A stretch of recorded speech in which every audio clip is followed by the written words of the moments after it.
color of the sky is a fantastic physical problem. During the day, if there are no clouds, it's blue. If there are clouds, it's close to white. At dawn, it turns red for a moment and then becomes dark at night. Physics is able to provide an explanation for each of these phenomena.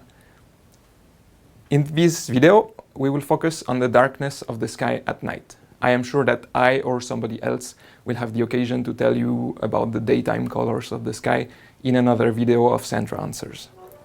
So, why is the sky dark at night? At first it might seem normal. Dark is just the absence of light, and there are not so many stars very close to us. However, people realized pretty early from the 17th century onwards that there is a problem. It was stated very clearly by a German astronomer, Heinrich Olbers, in 1823, hence it is known as Olbers' paradox. Here is why there is a paradox. Imagine that stars are distributed randomly in the universe and that this universe is infinite and eternal.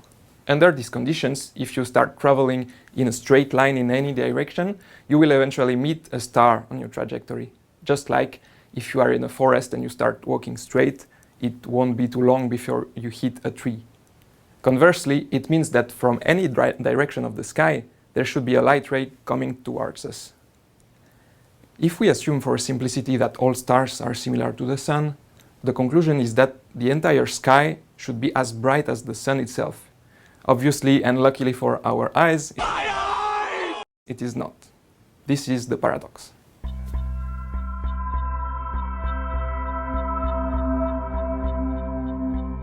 How do we solve this paradox? Somehow, we must have made an assumption that was wrong.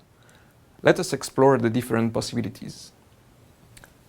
First, we could imagine that actually the light from distant stars does not travel up to us, because it is stopped by clouds or dust on its way. This is partially true, but in an eternal universe, this would have the effect of progressively heating the dust, which would end up emitting light with the same brightness as it absorbed. So the paradox is not solved. Second possibility. If you look at the sky at night, you will see a brighter band that we call the Milky Way. This is our galaxy as we see it from the inside. If our galaxy was extending further and did not have this flat shape, the sky would indeed be much brighter. So perhaps the reason why the sky is not bright is that stars are not distributed randomly as we assumed. Perhaps there is our galaxy and nothing around.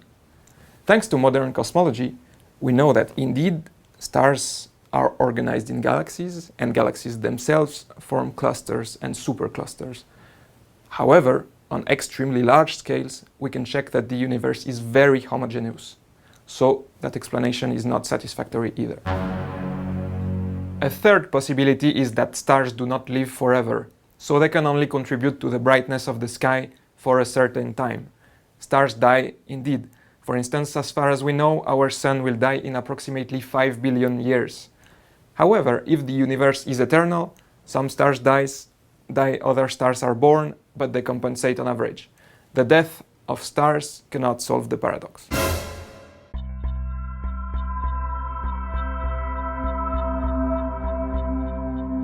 The final possibility is that the universe did not exist forever, because then the light of very distant stars, which travels at a finite speed, did not have enough time to reach us.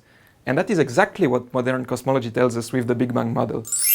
The universe started 13.8 billion years ago, and if we wanted to fill our sky with the light of stars in any direction, we can estimate that the universe should have approximately 10 billions of years. It should be 1 billion times older than it actually is. Otherwise, there are just not enough stars that we can see. So the sky is dark at night, and it will remain dark for a while. It will in fact become darker and darker because of the expansion of the universe, but that is a topic for another video. If you enjoyed the video, like and subscribe. And don't forget, you ask CENTRAnswers.